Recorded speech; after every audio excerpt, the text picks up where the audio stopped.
रात की खामोशी में अगर किसी राजा की नींद उड़ जाए और उसके सामने उसके ही किए हुए पाप खड़े हो जाएं, तो समझो ये कहानी सिंहासन की नहीं बल्कि टूटते हुए इंसान की है।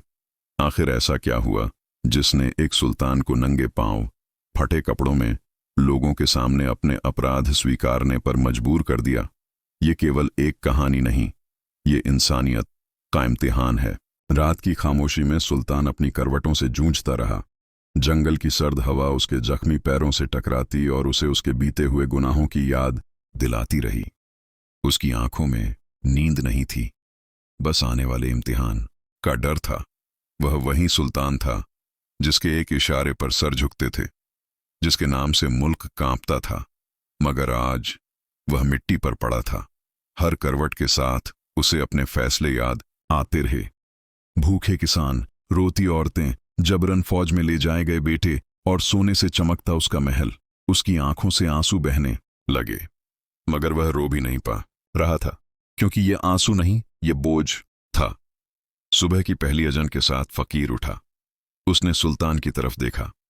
उसकी नजर में न नफरत थी न डर, सिर्फ सच्चाई थी। उठो, फकीर बोला, आज तुम्हारी रूह का इम्तिहान है। सुल्तान धीरे से उठ बैठा। कल वह मजदूर बना था, आज उसे खुद को मिटाना था।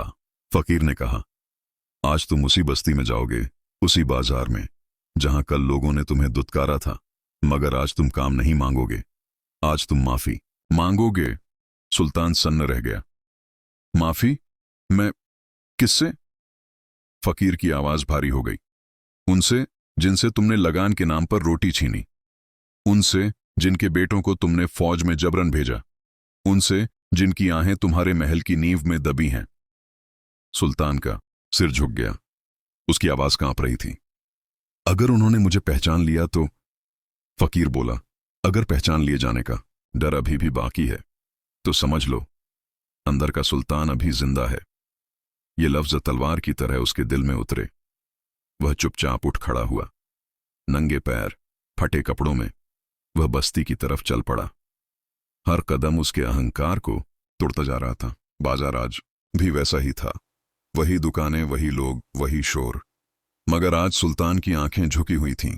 वह पहले उसी अनाज के व्यापारी के पास गया जिसने कल उसका मजाक उड़ाया था।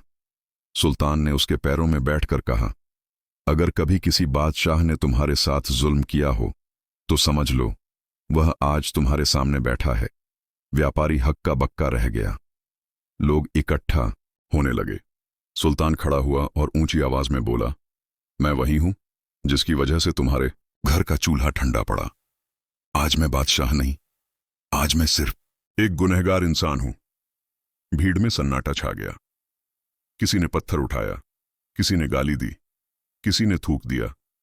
सुल्तान हिला नहीं। हर जुल्म उसके लिए सजा था। फिर एक बूढ़ी औरत आगे आई। उसकी आंखों में आंसू थे। अगर तौबा सच्ची हो, उसने कहा, तो अल्लाह माफ कर देता है। हम कौन होते हैं रोकने वाले? वह लम्हा सुल्तान की जिंदगी का सबसे भारी और सबसे हल्का लम्हा था। उस दिन बाजार में कोई ताज नहीं टूटा, एक अहंकार दफन हुआ। दूर खड़ा फकीर मुस्कुरा रहा था। मगर कहानी यहीं खत्म नहीं हुई थी, क्योंकि अगला इम्तिहान ताकत का नहीं, रहमत का था। अगली सुबह बस्ती में अजीब सी खामोशी थी। कल जिस आदमी को लोग पत्थर मार रहे थे, आज उसी का जिक्र हर घर में था। कुछ लोग उसे झूठा कह रहे थे, कुछ उसे पागल और कुछ डर के साथ फुसफुसा रहे थे। अगर वो सच में सुल्तान हुआ तो? सुल्तान उस रात मस्जिद के बाहर सोया। न महल, न बिस्तर, न पहरा, सिर्फ ठंडी जमीन और खुला आसमान। सुबह उसकी आंख खुली तो उसने देखा कई लोग खड़े हैं। एक आदमी आगे आया। उसकी आंखों में गुस्सा था।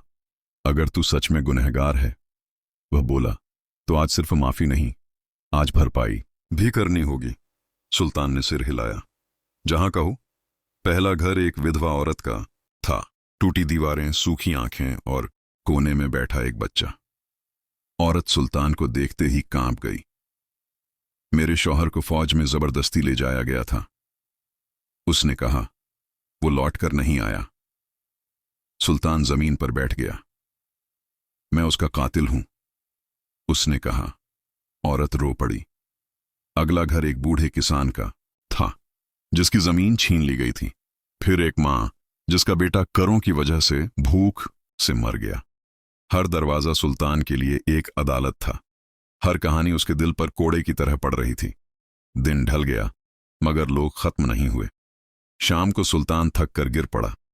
फकीर पास आया। अब बोलो, उसने कहा। क्या अभी भी ताज चाहिए? सुल्तान फूट फूट कर रो पड़ा। नहीं, वह बोला, अब सिर्फ माफी चाहिए, अल्लाह से भी और इन लोगों से भी।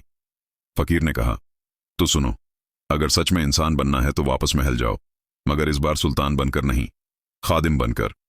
सुल्तान ने सिर झुका दिया। अगले दिन जब वह महल पहुंचा तो दरबार सन्न रह गया। वही सुल्तान मगर बिना घमंड। उसने पहला हुक्म दिया, जुल्म से लिया गया हर हक लौटाया जाएगा। दूसरा हुक्म, कोई फौज में जबरदस्ती नहीं जाएगा। तीसरा, अगर मैं फिर जुल्म करूं तो मुझे गद्दी से उतार देना। दरबार रो पड़ा। उस दिन एक मुल्क को बादशाह नहीं मिला, एक इंसान मिला। और फकीर, वह कभी फिर नजर नहीं आया। लोग कहते हैं वह अल्लाह की रहमत था जो इंसानियत जगाने आया था। कहानी यहां खत्म नहीं होती, क्योंकि असली सवाल ये नहीं कि सुल्तान बदल गया या नहीं। असल सवाल ये है, अगर आज वही फकीर आपके सामने आ जाए और आपसे कहे, अब बताओ, क्या आप अपने किए का सामना करने को तैयार हो?